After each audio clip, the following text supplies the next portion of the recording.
Our top story this morning, the top nuclear envoys from the United States and China will sit down for talks in New York City on this Monday.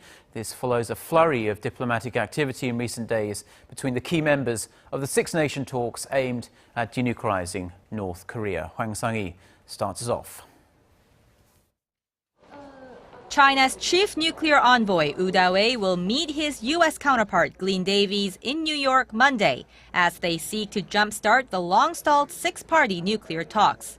During the meeting, the United States is expected to urge China to pressure North Korea to not conduct a fourth nuclear test.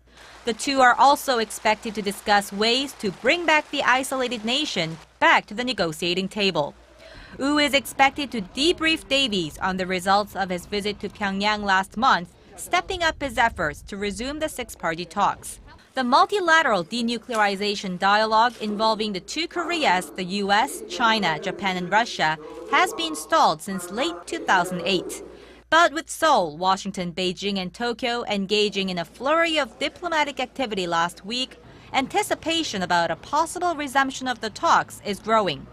Ahead of his trip to Washington, the Chinese diplomat met with South Korean chief nuclear negotiator Hwang Sung-hee in Beijing. In reflecting on the current state of affairs on the Korean peninsula, South Korea and China have agreed to strengthen our strategic cooperation. The U.S. State Department said Saturday local time that the ball is in North Korea's court, adding the North must take the necessary steps to return to dialogue. Some experts say the current confrontational state may come to an end once Seoul and Washington wrap up their annual joint military drills on April 18th.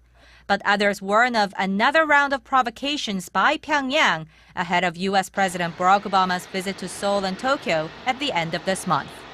Hwang Sung-hee, Arirang News.